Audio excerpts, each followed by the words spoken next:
Greetings, incubi and succubi.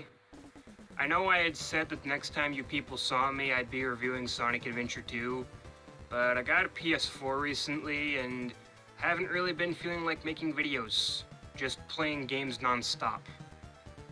And I played a game about 2 days ago, and I feel this game takes high priority over Sonic Adventure 2. See, as a Castlevania fan, I had to play this game. And now I have to review this game. Because more people need to know about this game. Like seriously. I'm gonna talk about it now. And you're gonna listen. So a few years ago, Castlevania Symphony of the Night developer Koji Igarashi started a Kickstarter for a game called Bloodstained Ritual of the Night, a spiritual successor to Castlevania, mainly the Metroidvania games.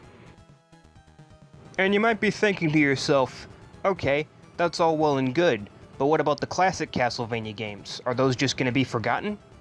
Well, no. In 2015, Koji promised that if Ritual of the Night reached its stretch goal that year, there'd be an NES-styled side game that would cater to the classic Castlevania fans. And of course it did. So on May 24th of this year, this little gem of an indie game blessed consoles and PCs worldwide. Well, unless of course you're in Europe and you own a 3DS, or you own an Xbox One. Then you'll have to wait. Luckily, I own a PS4, so no fucks given on this end. Now, of course, I'm a massive Castlevania fan.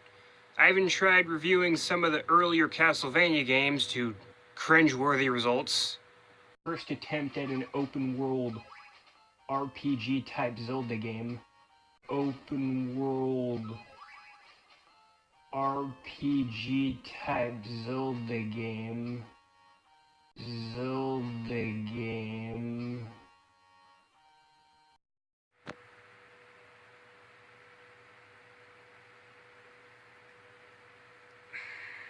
Yes, because as you know, Simon's Quest was always among the best Zelda games. Wonder where it fits in the official timeline. Well anyway, let's talk about Bloodstained Curse of the Moon, the spiritual successor to Ninja Gaiden. I'm in Castlevania. Fuck. Okay, so did you ever want to know what would happen if you took Castlevania 3 and you made it better? Well, you'd get Bloodstained Curse of the Moon. It's pretty much it. Okay, so once upon a time, a long time ago, there was this little device called the Nintendo Entertainment System, and it played games. One of those games was Castlevania 3, best game on the entire system. Super Mario Bros. 3? Nah, get that shit out of here. Castlevania 3, that's where it's at. Son of a bitch! But I still like the game though, just not as much. Oh, good. You better.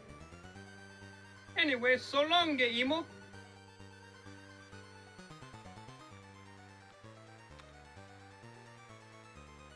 Well anyway, in Castlevania 3, there was this dude with a whip named Trevor, and along the way he met other people that you could play as, and your options were Grant, Grant, and Grant. Just kidding, the other two characters were Sypha and Alucard, but let's face it, Grant's the best character in the entire game, especially in the Japanese version. My fucking god is he overpowered as fuck. Now Castlevania 3's partner system and the ability to switch characters on the fly is cool and all, but it has one major flaw. Well, two actually. For one, you can only have two characters at any given time, so when you want to recruit another partner, you end up losing the one you currently have. And the other thing is, both characters share a life bar, so if one character's low on health, swapping out won't help you. And no matter which character dies, it counts as a life lost.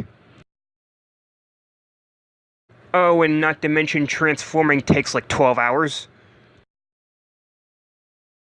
But then Bloodstained is like, hey, you don't want to choose a partner? Don't. You can just have all of them.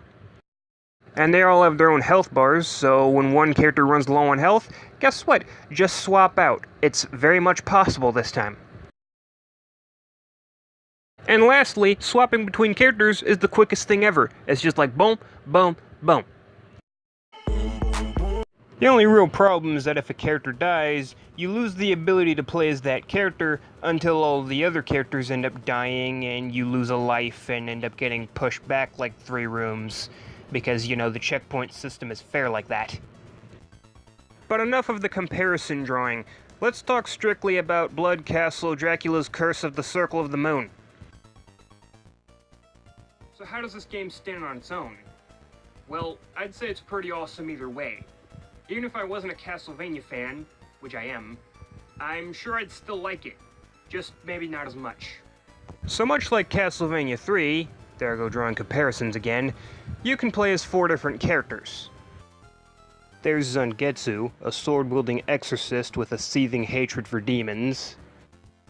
Miriam, some chick with a whip who apparently had crystals transplanted into her by alchemists or some shit. Alfred, an alchemist who uses magic, basically this game's Sypha. And of course, Jabel, who can turn into a bat, and apparently also had crystals transplanted into him, because that's a thing, I guess. Now usually I'm the type of guy who completely spoils a game, but I'm gonna try to keep this as spoiler-free as possible, because this game just came out not too long ago, and there's a better chance that not too many people have played it yet. Now this game has a Castlevania-esque plot. Basically you're playing as this demon hunter named Zangetsu with a sword, and he travels to this evil castle in Europe, and there's this fucking evil dude that you have to defeat, and it's pretty much, that's that. There's not much to the plot. Like your typical NES game, the plot kinda takes a backseat to the gameplay. Now gameplay-wise, this game is an NES-style 8-bit platformer in the same vein as Castlevania, in case I hadn't made that abundantly clear already. And as I said before, you can play as a bunch of different characters. Zangetsu has his sword, Miriam has her whip, Alfred has his magic, and Jabel can shoot bats from his cape and transform into a bat. Now I'm not gonna lie, in case I didn't make it super duper obvious, I really like this game. And as much as I'm a Castlevania fan, I really feel that if Bloodstained can somehow become a full-blown series, there won't even have to be another Castlevania game. For one, I feel the game has a little more originality, at least in terms of enemies. Now, I'm not saying Castlevania lacks originality, at least not completely, but it seems like most, if not all, of the enemies in Castlevania come from something. Werewolves, bats, dragons, gorgons, skeletons, zombies, mummies, succubi, vampires, witches, Cerberus, demons, and trolls. I mean cave trolls. I mean, for fuck's sake, the main antagonist is Dracula, who has a new movie every year. Meanwhile, the first boss of Bloodstained is a sentient train that wants to kill you. What? What the fuck? Holy shit, Toto, pretty sure we're not in fucking Kansas anymore. Either that or I'm high as tits. Overall, the game is fairly challenging, but not too challenging. Though the boss fights can get pretty crazy, but it never quite reaches the difficulty of the old Castlevania games, but it does come pretty close. Of course, there is a casual mode for newcomers, which gets rid of the knockback and gives you infinite lives. I feel like some people might be turned off by that aspect, but, if you don't want to play casual mode, just don't play casual mode. It's good that they have a casual mode for, newcomers.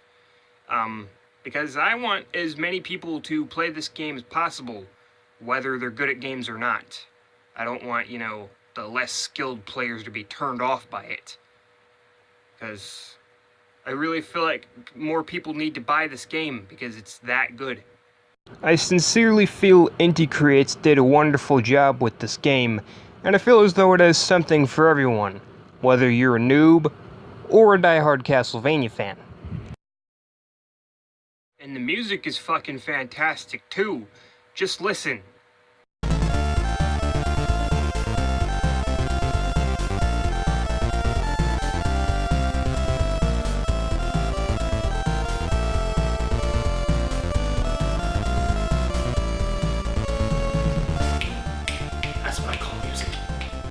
only gripe is it's a little on the short side at only 8 stages, but the game's $10, so can't really complain too much.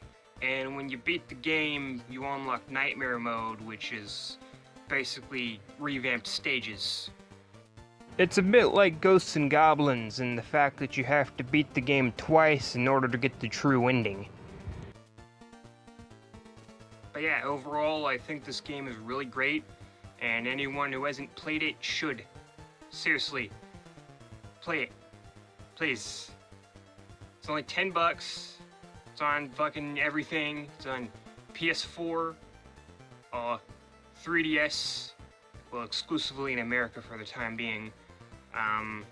It's on Nintendo Switch, PC, and soon enough it's gonna be on Xbox One, so, and it's $10 digitally, so yeah, no excuses. Get this fucking game. Just do it. Seriously. I really don't have too many complaints with it. And I'm really fucking looking forward to Ritual of the Night. I hope that turns out being just as good, if not better than this. But I think that'll do it for this review. So, I hope I was able to convince more people to get this game. And I will see you people later. Bye.